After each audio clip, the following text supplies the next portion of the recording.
சிவபகவானே படைத்திட வந்தாயே. பரமாத்மாவே சிவபகவானே படைத்திட வந்தாயே. ஞானமும் யோகமும் என்னிரு கண்கள், ஞானமும் யோகமும் என்னிரு கண்கள், மறவேனே நான் உன் நாமம், மறவேனே நான் உன் நாமம். ஓம் சாந்தி. முரளி டேட் 5/11/2025. காலை முரளி, பாப்தாதா, மதுபன். இனிமையான குழந்தைகளே, இந்த முழு உலகமும் நோயாளிகளின் பெரிய மருத்துவமனை. முழு உலகையும் நோயற்றதாக மாற்ற தந்தை வந்திருக்கின்றார். கேள்வி: எந்த நினைவு இருந்தால் ஒருபோதும் வாட்டமோ அல்லது துக்கத்தின் அலையோ வர முடியாது? பதில்: இப்போது நாம் பழைய உலகையும் பழைய சரீரத்தையும் விடுத்து வீட்டிற்கு போகின்றோம். பிறகு புதிய உலகில் அடுத்த பிறவி எடுப்போம். ராஜ்யத்திற்கு போவதற்காக இப்போது நாம் ராஜ யோகத்தை கற்கின்றோம். தந்தை குழந்தைகள் நமக்காக ஆன்மீக ராஜஸ்தானை ஸ்தாபனை செய்து கொண்டிருக்கின்றார். இந்த நினைவு இருந்தால் துக்கத்தின் அலை வர முடியாது. பாடல்: அம்மாவும் நீயே, அப்பாவும் நீயே. ஓம் சாந்தி. இந்த பாடல் குழந்தைகள் உங்களுக்கு கிடையாது, புதியதாக வருபவர்களுக்கு புரிய வைப்பதற்காக இருக்கிறது. அதற்காக இங்கே எல்லோரும் அறிவாளிகள் என்பதும் கிடையாது. அறிவில்லாதவர் அறிவாளியாக மாற்றப்படுகின்றார். நாம் எவ்வளவு அறிவிழந்து இருந்தோம் என்பதை குழந்தைகள் புரிந்திருக்கின்றீர்கள். இப்போது தந்தை நம்மை அறிவாளியாக மாற்றுகின்றார். அப்படி பள்ளிக்கூடத்தில் மாணவர்கள் படித்து எவ்வளவு அறிவாளிகள் ஆகின்றார்கள்? ஒவ்வொருவரும் அவரவர் அறிவால் வக்கீல், என்ஜினியர் போன்றோர் ஆகின்றார்கள். இங்கே ஆத்மாவை அறிவுள்ளதாக மாற்ற வேண்டும். ஆத்மாவே சரீரத்தின் மூலமாக படிக்கின்றது.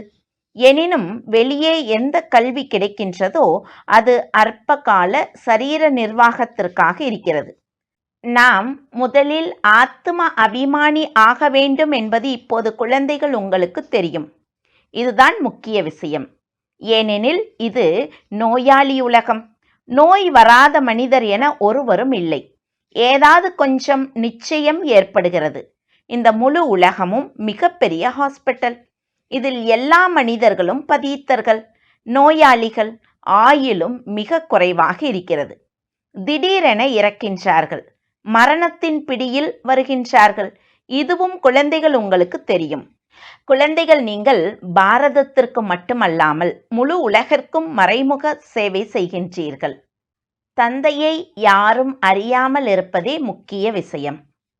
மனிதர்களாக இருந்தும் பரலோக தந்தையை அறியவில்லை. அவரிடம் அன்பு வைப்பது இல்லை. என்னிடம் அன்பு வையுங்கள் என்று இப்போது தந்தை சொல்லுகின்றார். என்னிடம் அன்பு வைத்து வைத்து நீங்கள் என்னுடனேயே திரும்ப போக வேண்டும். எதுவரை திரும்பவில்லையோ அதுவரை இந்த சீச்சி உலகிலேயே இருக்க வேண்டும். முதலில் தேக அபிமானத்திலிருந்து ஆத்ம அபிமானியாக ஆக வேண்டும். அப்போதே உங்களால் தாரணை செய்ய முடியும். மேலும் தந்தையை நினைவு செய்ய முடியும். ஒருவேளை ஆத்ம அபிமானி ஆகவில்லை என்றால் நீங்கள் எந்த வேலைக்கும் ஆக மாட்டீர்கள். அனைவரும் தேக அபிமானிகள். நாம் ஆத்ம அபிமானி ஆகவில்லை என்றால், தந்தையை நினைவு செய்யவில்லை என்றால், நாம் முன்பிருந்தபடியே இருக்கின்றோம் என்பதை புரிந்து கொள்ளுகின்றீர்கள். ஆத்ம அபிமானி ஆவதே முக்கிய விஷயம். படைப்பை அறிவது முக்கிய விஷயம் அல்ல. படைப்பவர் மற்றும் படைப்பின் ஞானம் என்று சொல்லுகின்றார்கள். அதற்காக முதலில் படைப்பு, பிறகு படைப்பவரின் ஞானம் என்று சொல்ல மாட்டார்கள். முதலில் படைப்பவர், அதே தந்தை ஓ காட்ஃபாதர் என்று சொல்லுகின்றார்கள். அவர் வந்து குழந்தைகள் உங்களை தனக்கு சமமாக மாற்றுகின்றார். தந்தை எப்போதும் ஆத்ம அபிமானியாக இருக்கின்றார். அதனால் அவர் சுப்ரீம். நான் ஆத்ம அபிமானியாக இருக்கின்றேன் என்று தந்தை சொல்லுகின்றார். யாருக்குள் பிரவேசம் செய்கின்றேனோ அவரையும் ஆத்ம அபிமானி ஆக்குகின்றேன். இவரை மாற்ற இவருக்குள் பிரவேசிக்கின்றேன். ஏனென்றால் இவரும் தேக அபிமானியாக இருந்தார். தன்னை ஆத்மா என உணர்ந்து என்னை சரியாக நினைவு செய் என இவருக்கும் சொல்லுகின்றேன்.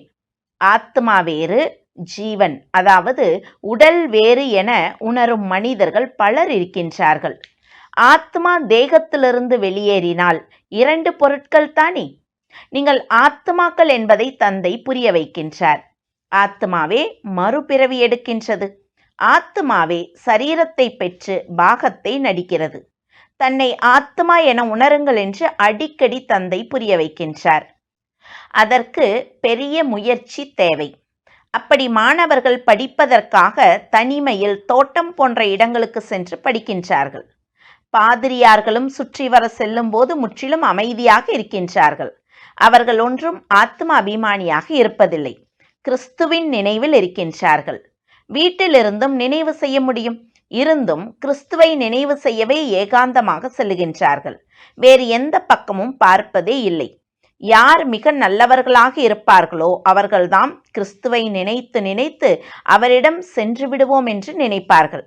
கிறிஸ்து சொர்க்கத்தில் அமர்ந்திருக்கின்றார், நாமும் சொர்க்கத்திற்கு போவோம்.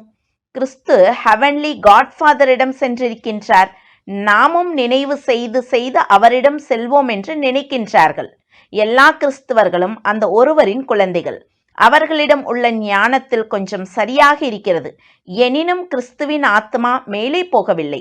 கிறிஸ்து என்ற பெயர் சரீரத்திற்கு இருந்தது. அவரை சிலுவையில் அறைந்தார்கள். ஆத்மாவை தூக்கில் போட முடியாது. இப்போது கிறிஸ்துவின் ஆத்மா காட்ஃபாதரிடம் சென்றது என்று சொல்லுவதும் தவறாகிறது. ஒருவர் எப்படி திரும்ப போக முடியும்? ஒவ்வொருவரும் ஸ்தாபனைக்கு பிறகு பாலனை நிச்சயம் செய்ய வேண்டும். கட்டிடத்திற்கு வெள்ளை அடிக்கப்படுகிறது, அதுவும் பாலனை தானே. இப்போது எல்லையற்ற தந்தையை நீங்கள் நினைவு செய்யுங்கள். இந்த ஞானத்தை எல்லையற்ற சிவ தந்தையை தவிர வேறு யாரும் கொடுக்க முடியாது. தனக்குத்தானே நன்மை செய்து கொள்ள வேண்டும். நோயாளியிலிருந்து நோயற்றவராக வேண்டும். இது நோயாளிகளின் பெரிய மருத்துவமனை. முழு உலகமும் நோயாளிகளின் மருத்துவமனை.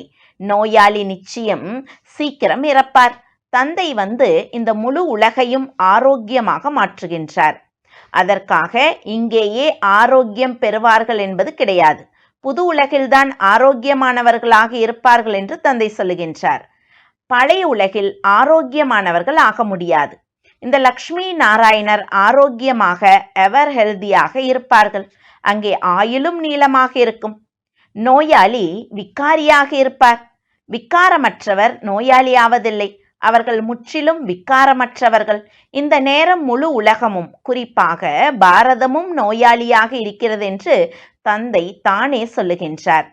குழந்தைகள், நீங்கள் முதலில் நோயற்ற உலகிற்கு வருகின்றீர்கள். நினைவு யாத்திரையால் ஆரோக்கியமாக மாறுகின்றீர்கள். நினைவால் தான் நீங்கள் உங்கள் இனிய வீட்டிற்கு செல்லுவீர்கள். இதுவும் ஒரு யாத்திரை, ஆத்மாவின் யாத்திரை.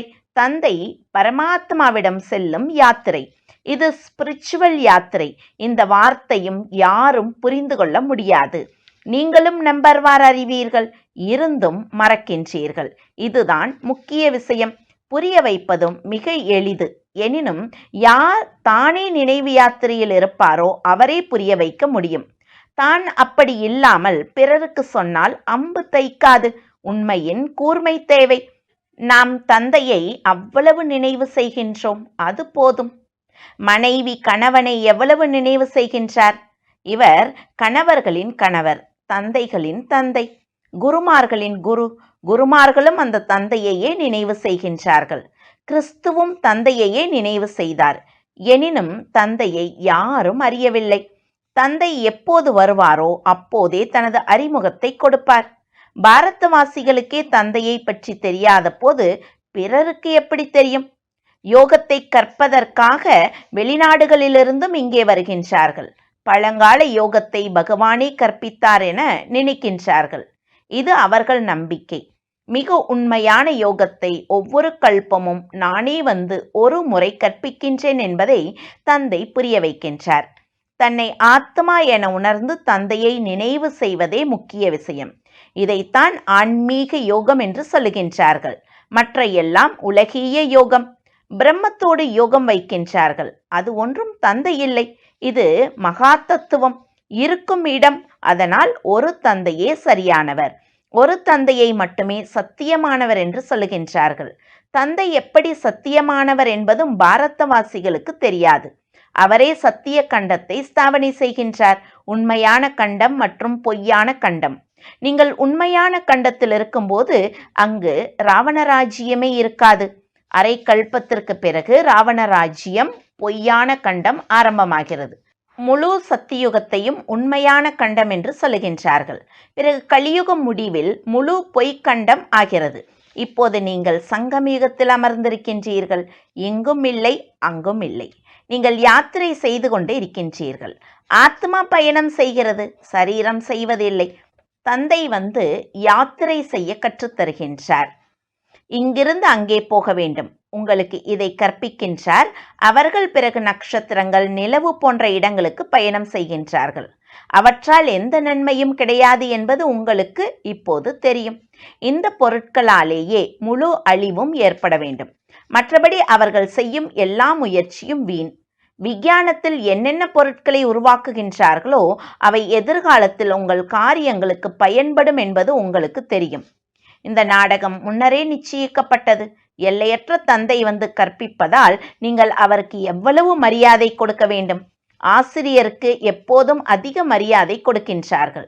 நன்றாக படித்து பாஸ் ஆகுங்கள் என டீச்சர் கட்டளை கொடுக்கின்றார். ஒருவேளை கட்டளையை ஏற்கவில்லை என்றால் பாஸ் ஆக மாட்டீர்கள். உங்களை உலகின் எஜமானர்களாக மாற்ற கற்பிக்கின்றேன் என்று தந்தை சொல்லுகின்றார். இந்த லக்ஷ்மி நாராயணர் எஜமானர்கள், பிரஜைகளும் எஜமானர்களே. எனினும் அதிக பதவிகள் இருக்கின்றன. நாங்கள் எஜமானர்கள் என பாரதவாசிகள் எல்லோரும் சொல்லுகின்றார்கள்.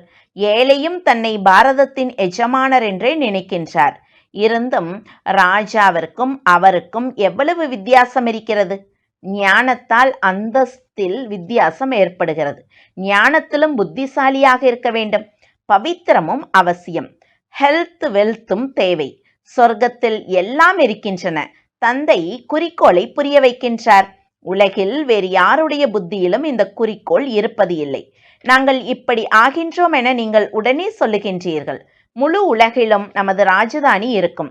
இப்போது இருப்பது பஞ்சாயத்து ராஜ்யம். முதலில் இரட்டை கிரீடம் இருந்தது. பிறகு ஒற்றை கிரீடம். இப்போது கிரீடமே இல்லை. இரட்டை கிரீட அரசர்கள் முன்பாக ஒற்றை கிரீட அரசர்கள் தலை வணங்குவது போன்ற சித்திரம் இருக்க வேண்டும் என்று தந்தை முரளியில் சொல்லியிருக்கின்றார். நான் உங்களை அரசர்களின் அரசராக, இரட்டை கிரீடம் உடையவராக மாற்றுகின்றேன் என இப்போது தந்தை சொல்லுகின்றார். அது அற்ப காலத்திற்காக இருக்கிறது. இது 21 பிறவிகளின் விஷயமாக இருக்கிறது. தூய்மையாக மாறுவதே முதலாவது முக்கிய விஷயம். அழுக்கிலிருந்து தூய்மையாக மாற்ற வாருங்கள் என அழைக்கின்றார்கள். ராஜாவாக மாற்றுங்கள் என்று சொல்லி அழைப்பதில்லை. இப்போது குழந்தைகள், உங்களுடையது எல்லையற்ற சந்நியாசம். இந்த உலகத்தையே விட்டுவிட்டு உங்கள் வீட்டிற்கு செல்லுவீர்கள். பிறகு சொர்க்கத்திற்கு வருவீர்கள். அதனால் மனதில் மகிழ்ச்சி இருக்க வேண்டும். ஏனென்றால் நாம் வீட்டிற்கு போவோம், பிறகு ராஜ்யத்தில் வருவோம் என்பதை புரிந்து கொள்ளுகின்றீர்கள். அதனால் வாடி போவது, துக்கம் அடைவது எல்லாம் ஏன் ஏற்பட வேண்டும்? ஆத்மாக்கள் நாம் வீட்டிற்கு போவோம், பிறகு அடுத்த பிறவியை புது உலகில் எடுப்போம். குழந்தைகளுக்கு நிலையான மகிழ்ச்சி ஏன் இருப்பது இல்லை? மாயாவின் எதிர்ப்பு அதிகம் இருக்கிறது. அதனால் மகிழ்ச்சி குறைகிறது. என்னை நினைவு செய்தால் உங்கள் ஜென்ம ஜென்ம பாவங்கள் சாம்பலாகும் என பதீத்த பாவனர் தானே சொல்லுகின்றார். நீங்கள் சுயதர்சன சக்கரதாரிகள் ஆவீர்கள். பிறகு நாம் நமது ராஜதானிக்கு செல்வோம் என்பது தெரியும். இங்கே பலவித ராஜ்யங்கள் நடக்கின்றன. இப்போது மீண்டும் ஆன்மீக ராஜஸ்தான் வர வேண்டும். நீங்கள் அந்த சொர்க்கத்திற்கு எஜமானர்களாவீர்கள். இப்போது நீங்கள் சொர்க்கத்திற்கு போக முயற்சி செய்கின்றீர்கள். இந்த விஷயத்தை சொல்ல வேண்டும். காட்ஃபாதர் முக்தி தாமத்தில் இருப்பவர். புது உலகம் சொர்க்கம் என்று சொல்லப்படுகிறது. தந்தையே வந்து பாரடைஸை ஸ்தாபனை செய்கின்றார். நீங்கள் எதை சாந்திதாம் என்று சொல்லுகின்றீர்களோ அதை அவர்கள் ஹெவன் என்று நினைக்கின்றார்கள். இவையெல்லாம் புரிந்து கொள்ளும் விஷயங்கள். ஞானம் மிக எளிது என்று தந்தை சொல்லுகின்றார். இது பவித்திரமாகும் ஞானம். முக்தி, ஜீவன் முக்திக்கு போகும் ஞானம். இதை தந்தையே கொடுக்க முடியும். எப்போது ஒருவருக்கு தூக்கு தண்டனை கிடைக்குமோ அப்போது நான் இறைவனிடம் போகின்றேன் என்பது அவரது உள்ளத்தில் இருக்கும். தூக்கில் போடுபவர்களும் கடவுளை நினைவு செய்ய சொல்வார்கள். இருவரும் கடவுளை அறியவில்லை. அவருக்கு அந்த நேரம் உற்றார் உறவினரின் நினைவு வரும். கடைசி நேரத்தில் யார் மனைவியை நினைப்பாரோ என பாடலும் இருக்கிறது. யாருடைய நினைவாவது நிச்சயம் இருக்கும். சத்தியுகத்தில் மோகத்தை வென்றவர்கள் இருப்பார்கள். ஒரு தோளை விடுத்து அடுத்ததை பெறுவோம் என்பது அங்கே தெரியும். அங்கே நினைவு செய்ய அவசியமில்லை. அதனால் துக்கத்தில் எல்லோரும் நினைவு செய்கின்றார்கள் என்று சொல்லுகின்றார்கள். இங்கே துக்கத்தில் இருக்கின்றார்கள். அதனால் பகவானிடமிருந்து ஏதாவது கிடைக்க வேண்டும் என நினைவு செய்கின்றார்கள். அங்கே எல்லாம் கிடைத்திருக்கும். மனிதனை ஆஸ்திகராக மாற்றுவதும் பிரபுவுடையவராக மாற்றுவதும் எங்கள் நோக்கம் என்று நீங்கள் சொல்ல முடியும். இப்போது எல்லோரும் அனாதைகள். நாங்கள் பிரபுவுடையவராகின்றோம். சுகம், அமைதி, செல்வத்தின் ஆஸ்தி கொடுப்பவர் தந்தை மட்டுமே. இந்த லக்ஷ்மி நாராயணருக்கு எவ்வளவு நீண்ட ஆயுள் இருந்தது. பாரதவாசிகளின் ஆயுள் முதலில் மிக நீளமாக இருந்தது. உங்களுக்கு தெரியும். இப்போது குறுகிவிட்டது. ஏன் குறுகியது என்பது யாருக்கும் தெரியாது. புரிந்து கொள்ளுவதும் புரிய வைப்பதும் உங்களுக்கு மிக எளிதாக இருக்கிறது. அதுவும் நம்பர் வார் இருக்கிறது. புரிய வைக்கும் விதம் ஒவ்வொருவருக்கும் வெவ்வேறாக இருக்கிறது. யார் எப்படி தாரணை செய்வாரோ அப்படி புரிய வைப்பார். நல்லது. இனிமையிலும் இனிமையான காணாமல் போய் கண்டெடுக்கப்பட்ட செல்ல குழந்தைகளுக்கு தாய் தந்தை பாப் தாதாவின் அன்பு நினைவுகள் மற்றும் காலை வணக்கம். ஆன்மீக குழந்தைகளுக்கு ஆன்மீக தந்தையின் நமஸ்காரம். ஆன்மீக தந்தைக்கு ஆன்மீக குழந்தைகளின் அன்பு நினைவுகளும் நமஸ்காரமும். தாரணைக்கான முக்கிய சாரம். முதல் பாயிண்ட், தந்தை எப்படி சதா ஆத்ம அபிமானியாக இருக்கின்றாரோ அதுபோல் ஆத்ம அபிமானியாக இருப்பதற்கு முழுமையாக முயற்சி செய்ய வேண்டும். ஒரு தந்தையிடம் உளமாற அன்பு வைத்து வைத்து தந்தையோடு வீட்டிற்கு செல்ல வேண்டும். இரண்டாவது பாயிண்ட், எல்லையற்ற தந்தையிடம் முழுமையான மரியாதை வைக்க வேண்டும். அதாவது தந்தையின் கட்டளைப்படி நடக்க வேண்டும். குழந்தைகளே, நன்கு படித்து பாஸ் ஆகுங்கள் என்பதே தந்தையின் முதலாவது கட்டளை. இந்த கட்டளையை கடைபிடிக்க வேண்டும். வரதானம். சக்திசாலி சேவை மூலமாக பலவீனரிடமும் பலத்தை நிறைக்கும் உண்மையான சேவாதாரி ஆகுக. பலவீனரிடம் பலத்தை நிறைக்க நிமித்தமாவதே உண்மையான சேவாதாரியின் விசேஷம். சேவையோ எல்லோரும் செய்கின்றார்கள். எனினும் வெற்றியில் வித்தியாசம் தெரிவதற்கு காரணம் சேவையின் சாதனங்களில் உள்ள சக்தியின் குறைவு.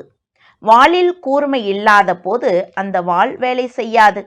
அப்படி சேவையின் சாதனங்களில் ஒருவேளை நினைவு சக்தியின் கூர்மை இல்லை என்றால் வெற்றி கிடைக்காது. அதனால் சக்திசாலி சேவாதாரி ஆகுங்கள். பலவீனரிடம் பலத்தை நிறைத்து தரமான ஆத்மாக்களை உருவாக்குங்கள். அப்போது உண்மையான சேவாதாரி என்று சொல்வார்கள். ஸ்லோகன். ஒவ்வொரு சூழ்நிலையையும் பறக்கும் கலையின் சாதனமாக புரிந்து கொண்டு சதா பறந்து கொண்டே இருங்கள். அவ்யக்த சைகை, அசரீரி மற்றும் விதேகி ஸ்திதியின் பயிற்சியை அதிகமாக்குங்கள். பொதுவாக அசரீரியாவது சகஜம். எனினும் ஒரு விஷயம் முன்னால் வரும்போது, சேவையில் ஏதாவது பிரச்சனை வரும்போது, ஏதாவது தடுமாற்றத்தை கொண்டு வரும் சூழ்நிலை வரும்போது, அந்த நேரத்தில் நினைத்தவுடன் அசரீரி ஆக வேண்டும். அதற்கு நீண்ட கால பயிற்சி தேவை. நினைப்பதும் செய்வதும் கூடவே நடக்க வேண்டும். அப்போது கடைசி பேப்பரில் பாஸ் ஆக முடியும். ஓம் சாந்தி.